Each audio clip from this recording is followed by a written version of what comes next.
मित्रांनो, कल्पना करा उद्यापासून तुम्ही अचानक कोणाच्या आयुष्यातून पूर्णपणे दिसेनासे झालात तर ना कोणताही मेसेज, ना एक कॉल, ना सोशल मीडियावर कोणतीही रिॲक्शन. मग ती व्यक्ती तुम्हाला कायमची विसरून जाईल की प्रथमच तुमच्या नसण्याने तिच्या काळजाची धडधड वाढेल आणि ती तुम्हाला गांभीर्याने घ्यायला सुरुवात करेल.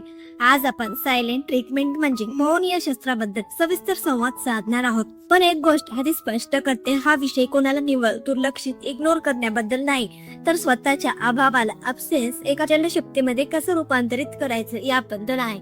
अयोग्य किंवा चुकीच्या पद्धतीने अवलंबलेलं मौन तुम्हाला लाचार आणि कमकुवत बनवतं, पण नियोजित आणि विचारपूर्वक पाळलेलं मौन समोरच्या व्यक्तीच्या मनात धाक, कमानीची उत्सुकता आणि तुमच्या बद्दलचा नितांत आदर निर्माण करतं.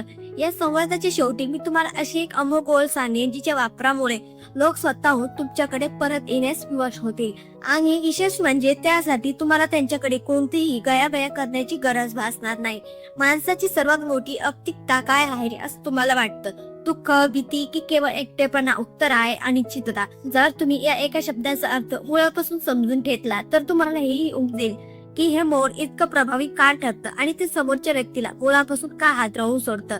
आपल्या मानवी मेंदूला प्रत्येक गोष्टीत स्पष्टता, क्लिअरिटी हवी असते. ती स्पष्टता आपल्या बाजूने असो किंवा विरोधात, त्याने फारसा फरक पडत नाही, कारण स्पष्टतेमुळे मेंदूला एक अत्यंत महत्वाची गोष्ट मिळते, ती म्हणजे नियंत्रण, कंट्रोल. जेव्हा तुम्ही कोणावर रागवता, आरडाओरडा करता, तेव्हा समोरच्याला स्पष्ट ठाऊक असतं की तुम्ही त्याच्यावर नाराज आहात. आता परिस्थितीचं नियंत्रण त्याच्या हातात असतं. तो ठरवू शकतो की तुम्हाला कसं मनवायचं आहे, तुमच्याशी अजून किती वाद घालायचा आहे किंवा तुम्हाला असंच वाऱ्यावर सोडून द्यायचं आहे. जेव्हा तुम्ही समोरच्याकडे रडता, तक्रारीचा पाडा वाचता किंवा वारंवार प्रश्न विचारता, तेव्हा ही सर्व सूत्रे समोरच्याच्याच हातात असतात. त्याला ही खात्री पटकन असते की ही व्यक्ती अजूनही माझ्याशी मानसिकरित्या बांधलेली आहे. हिला मला गमावण्याची प्रचंड भीती वाटते. पण ज्या क्षणी तुम्ही पूर्णपणे निशब्द होता, जेव्हा तुम्ही कोणताही शब्द न उच्चारता शांतपणे 2 पावले मागे सरकता, तेव्हा समोरच्या व्यक्तीच्या मेंदूकडून ते सर्व नियंत्रण एका क्षणात हिरावून घेतलं जातं. आणि हीच ती अवस्था आहे जिथे एखादा माणूस सर्वात जास्त कासावीस आणि अस्वस्थ होतो. आता जरा सूक्ष्म पातळीवर जाऊ हे समजून घेऊया. जेव्हा तुम्ही गप्पा असता तेव्हा समोरची व्यक्ती स्वतःच रचलेल्या प्रश्नांच्या जाळ्यात अडकते.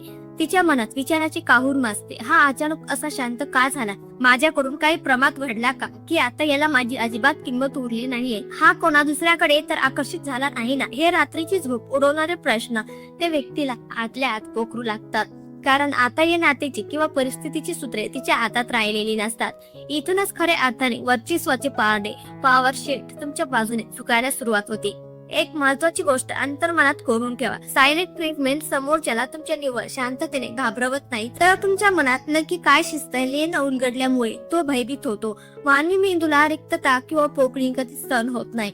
जिथे माहितीचा अभाव असतो तिथे मेंदू स्वतःहून भीतीचे रंग भरू लागतो आणि बऱ्याचदा ती काल्पनिक भीती प्रत्यक्षातील वास्तवापेक्षाही कित्येक पटीने दाहक आणि भयानक असते. म्हणूनच जेव्हा तुम्ही कोणाला इग्नोर करता आणि ती व्यक्ती जर तुमच्याशी भावनिक बंधनाने जोडलेली असेल तर ती व्यक्ती नकळतपणे तुम्हाला आपल्या संपूर्ण विश्वाचं केंद्रस्थान बनवते.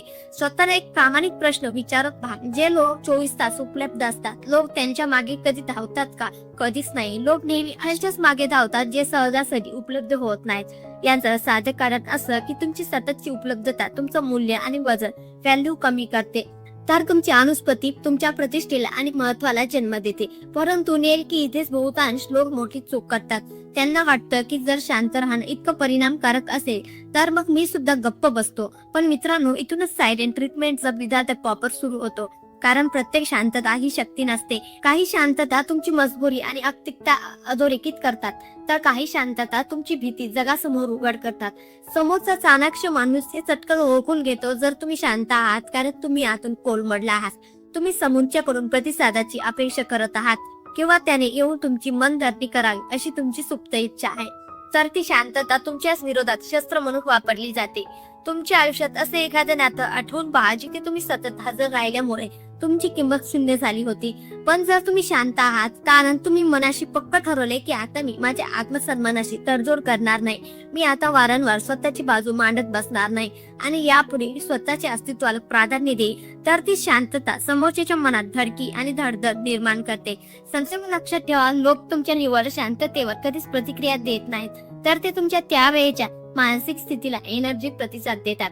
तुमच्या शांततेत जर लाचार किंवा व्याकुळता असेल तर लोक तुमच्यापासून अधिक दूर जातील, पण तुमच्या शांततेत जर आत्मविश्वास आणि स्थिरता असेल तर लोक कुतूहलाने आणि आदराने तुमच्याकडे आकर्षित होतील. आणि हे साशंक कुतूहल माझ्या आदराची पहिली पायरी असते. जर आल्या वाक्याचा सखोल विचार करा, जो माणूस एकही शब्द न उच्चारता शांतपणे दूर निघून जातो तो समोरच्या व्यक्तीला स्वतःच्याच वागण्यावर प्रश्नचिन्ह उपस्थित करायला भाग पडतो. आणि कोणताही माणूस स्वतःला प्रश्न तेव्हाच विचारतो जेव्हा त्याला काहीतरी मौल्यवान गमावण्याची धास्ती वाटते. मानसशास्त्रामध्ये याला गमावण्याची भीती, फिअर ऑफ लॉस असं म्हणतात.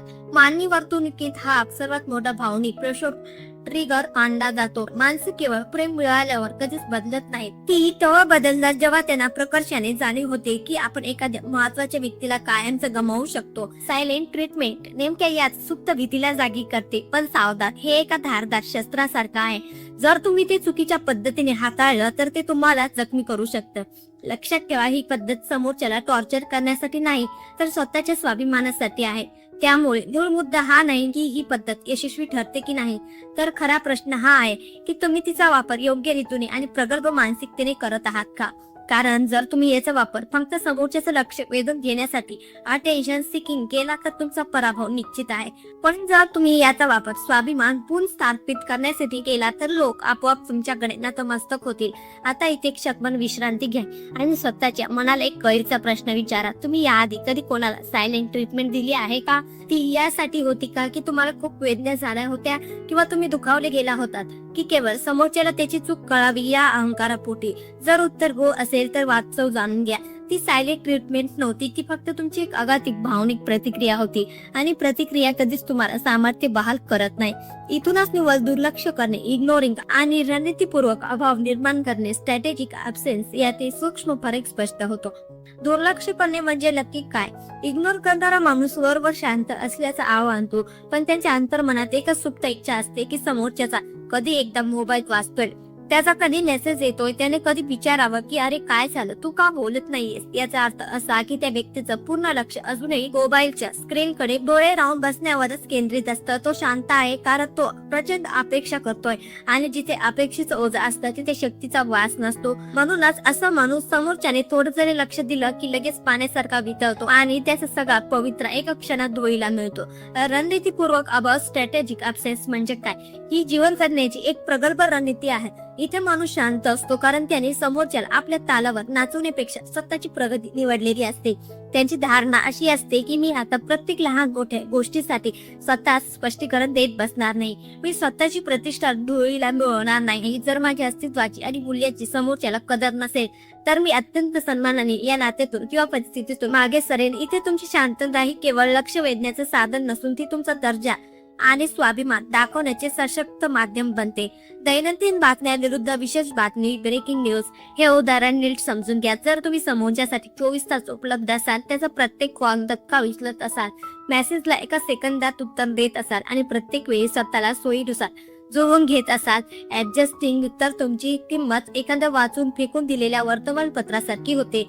आणि सांगा बरं, कोणती व्यक्ती जुन्या बातम्या लक्षात ठेवते? पण जेव्हा अचानक एखादी ब्रेकिंग न्यूज येते तेव्हा संपूर्ण जग थांबून त्याकडे बघतं. हाच तो मूलभूत फरक आहे. जेव्हा तुम्ही अचानक अत्यंत शांतपणे आणि कोणतीही पूर्वसूचना न देता मागे सरकता तेव्हा समोरच्या व्यक्तीचा मेंदू धोक्याच्या सूचना अलर्ट मोड देऊ लागतो. पण इथे एक खूप मोठी जोखीम आहे. जर तुम्ही फक्त भौतिकरित्या गायब आहात आणि मानसिकरित्या अजूनही त्याच व्यक्तीच्या विचारात अडकलेले आहात तर हे तंत्र कधीच फळाला येणार नाही. कारण मानवी स्वभाव हा लहरी एनर्जी ओळखून घेतो. तुमच्या शांततेत जर व्याकुळता किंवा तळमळ असेल तर समोरच्याला हे सहज उमजतं की यांचं नियंत्रण अजूनही माझ्याच हातात आहे. हा फक्त नाटक करतोय. आणि ज्या क्षणी त्याला ही जाणीव होते तुमची सगळी रणनीती पुरती फसते. म्हणूनच स्ट्रॅटेजिक ॲब्सेन्सचा सर्वात महत्वाचा नियम हा आहे की तुम्हाला खरोखरच स्वतःच्या आयुष्यात गुंतून जावं लागेल, तुमच्या कामात, तुमच्या ध्येयामध्ये आणि स्वतःच्या शारीरिक मानसिक प्रगतीमध्ये. आता तुमच्या मनात येणारा सर्वात मोठा प्रश्न, असं कसं दिसेन असं व्हायचं की लोक तुम्हाला विसरण्याऐवजी तुम्हाला गमवण्याची भीतीने थरथर कापतील? याचं उत्तर अत्यंत साधं आहे, पण त्याची अंमलबजावणी करणं तेवढंच कठीण आहे. तुम्ही अशा पद्धतीने गायब व्हा की तुमच्या जाण्यामुळे आयुष्यात एक मोठी पोकळी निर्माण होईल. याचा अर्थ असा की तुम्ही आधी समोरच्या आयुष्यात काहीतरी सकारात्मक भर, व्हॅल्यू ऍडिशन घातलेली असावी. तुमचं अस्तित्व समोरच्यासाठी मोलाचं असलं पाहिजे आणि मगच तुम्ही शांतपणे तिथून बाजूला व्हावं. यामध्ये कोणताही अभिनिवेश नसावा, कोणतीही धमकी नसावी किंवा कोणताही भावनिक संदेश नसावा, फक्त अर्थपूर्ण अंतर, आणि या अंतराचा वापर करून तुम्ही स्वतःला अद्ययावत अपग्रेड करा. कारण जेव्हा तुम्ही प्रगती करता तेव्हा लोक स्वतःला मागे पाडताना पाहतात आणि हीच गोष्ट त्याच्या अहंकाराला धक्का लावते. आता या सायलेंट ट्रीटमेंटचे 3 लोखंडी नियम नीट अभ्यासा. नियम 1, पहिली आणि सर्वात मोठी चूक, कधीही जाहीर प्रदर्शन करू नका. मी आता तुझ्याशी बोलणार नाही, बघ आता मी कसा गायब होतो, असं बोलून ज्या क्षणी तुम्ही तुमची कृती जाहीर करता त्या क्षणी तुमची निम्मी शक्ती संपुष्टात येते. कारण तुम्ही समोरच्याला मानसिकरित्या सतर्क केलेलं असतं. त्याला वाटतंय की हे फक्त तात्पुरतं नाटक आहे, 4 दिवसांनी हा स्वतःहून लाचार होऊन परत येईल. सदैव लक्षात ठेवा, सिंह शिकारीपूर्वी कधीच डरकाळी फोडत नाही. खरी शक्ती नेहमी अनपेक्षितपणे प्रकट होते. जेव्हा तुम्ही कोणतीही पूर्व सूचना न देता शांतपणे मागे सरकता तेव्हा समोरच्याच्या मेंदूत एक तीव्र मानसिक धक्का बसतो आणि तो धक्का काळजाला जाऊन भेटतो. नियम 2, सत्याच्या कर्तृत्वावर खरोखर बुडून जा. वरवरचं मौन आणि आतला कोलाहल समोरच्याला चटकन ओळखून येतो. जर तुम्ही समोरच्याच्या मेसेजची वाट बघत दर 5 मिनिटाला फोन तपासत असाल तर तुम्ही हा खेळ आधीच हरला आहात. तुम्हाला मानसिकरित्या ही गोष्ट पूर्ण स्वीकारली पाहिजे की ही व्यक्ती माझ्या आयुष्यातून कायमची निघून गेली तरीही मी माझं आयुष्य तितक्याच दिमागात जगू शकतो. ही आंतरिक स्वीकारार्थाच तुम्हाला खऱ्या अर्थाने सामर्थ्यवान आणि अनाकलनीय बनवते. तुमची शांतता तेव्हाच प्रभावी ठरते जेव्हा तुमच्या यशाचा आणि कर्तृत्वाचा आवाज मोठा असतो. नियम 3, मौन सोडणे ही सुद्धा एक रणनीती आहे. काही काळ शांत राहिल्यानंतर कदाचित समोरच्याचा मेसेज येईल, हाय किंवा काय चालले, आणि जर तुम्ही त्यावर तत्काळ आणि उत्साहात रिप्लाय दिला तर तुम्ही स्वतःचं मूल्य कवडी मोलाचं करून घेता. तुमचं रोन तेव्हा सुटलं पाहिजे जेव्हा समोरची व्यक्ती तुमच्याबद्दल योग्य तो आदर आणि सन्मान व्यक्त करते. आदर म्हणजे काय, तर त्या व्यक्तीने स्वतःची चूक प्रामाणिकपणे मान्य केली पाहिजे आणि तुमच्याशी पूर्वीप्रमाणे कॅज्युअल वागणं थांबवलं पाहिजे. लोक तेव्हा कधीच बदलत नाही जेव्हा तुम्ही त्यांना उपदेश करता, ते तेव्हाच बदलतात जेव्हा त्यांना प्रकर्षाने वाटतं की हा वीर आता आपल्या हातातून निसटणार आहे. पण ही भीती तेव्हाच काम करते जेव्हा तुम्ही स्वतःला आधी मौल्यवान आणि दुर्मिळ सिद्ध केलेलं असतं. जर तुम्ही स्वतःला नेहमीच गरजवंत, लाचार आणि हतबल म्हणून सादर केलं तर तुमच्या जाण्याने कोणालाही काहीच फरक पडणार नाही. शेवटी जेव्हा ती व्यक्ती पुन्हा तुमच्याकडे वळेल आणि तुम्हाला विचारेल की अरे हे सगळं काय आहे, तू बोलत नाहीयेस, तेव्हा लहान मुलाचा तक्रारीचा पाढा वाचू नका, जुन्या जखमा उकरून काढू नका किंवा कोणताही राग व्यक्त करू नका. फक्त स्मित हास्य करून ही एकच ओळ उच्चारा, मी गेल्या काही काळापासून पूर्णपणे स्वतःवर काम करायला सुरुवात केली होती आणि त्या प्रक्रियेत बाकीच्या गोष्टी आपोआप स्पष्ट होत गेल्या. या एका लहानशा वाक्यातील अत्यंत शक्तिशाली सुप्त संदेश दडलेले आहेत. नंबर 1, माझा प्रवास थांबला नाही. मी तुझ्या विरहात रडत बसलो नव्हतो, तर मी माझ्या प्रगतीच्या मार्गावर होतो. नंबर 2, माझी वैचारिक स्पष्टता स्वावलंबी आहे. मला स्वतःचं आयुष्य समजून घेण्यासाठी आता तुझ्या कोणत्याही स्पष्टीकरणाची गरज उरलेली नाही. नंबर 3, तू आता केंद्रस्थानी नाहीस माझ्या आयुष्यात. आता माझ्या प्रगतीला आणि स्वतःला जास्त महत्व आहे. जर ही ओळ उच्चारल्यानंतर ती व्यक्ती तुमच्या आयुष्यातून कायची निघून गेली तर खरोखर स्वतःच अभिनंदन करा, कारण तो तुमचा सर्वात मोठा विजय असेल. ज्या व्यक्तीला तुमचं सर्वोत्तम रूप, बेस्ट व्हर्जन सुपर स्वतःजवळ रोखून धरू शकलं नाही ती व्यक्ती तुमच्या सहवासासाठी कधीच पात्र नव्हती. सन्मान ही कधीही मागून मिळवण्याची गोष्ट नाही, ती केवळ स्वतःच्या वर्तणुकीतून निर्माण करायची असते. आणि तो आदर तेव्हाच मिळतो जेव्हा समोरच्याला हे स्पष्टपणे दिसतं की तुम्ही त्याच्याशिवाय सुद्धा एक परिपूर्ण आणि समृद्ध आयुष्य जगत आहात. तुमची शांतता, तुमची अनुपस्थिती आणि ही तुमची एक ओळ जी फक्त शब्द किंवा नाहीत, हा तुमच्या अंतर्मनात घडलेल्या एका क्रांतिकारी बदलाचा नैसर्गिक आविष्कार असा. आणि जेव्हा तुमच्यातील बदल हा प्रामाणिक आणि शाश्वत असतो तेव्हा जगाचा तुमच्याकडे बघण्याचा दृष्टिकोन बदलतो आणि आदर स्वतःहून तुमच्या चरणाशी चालत येतो. लक्षात ठेवा, तुम्ही कोणाचे तरी ऑप्शन नाही तर प्रायोरिटी आहात. स्वतःला ओळखा. धन्यवाद.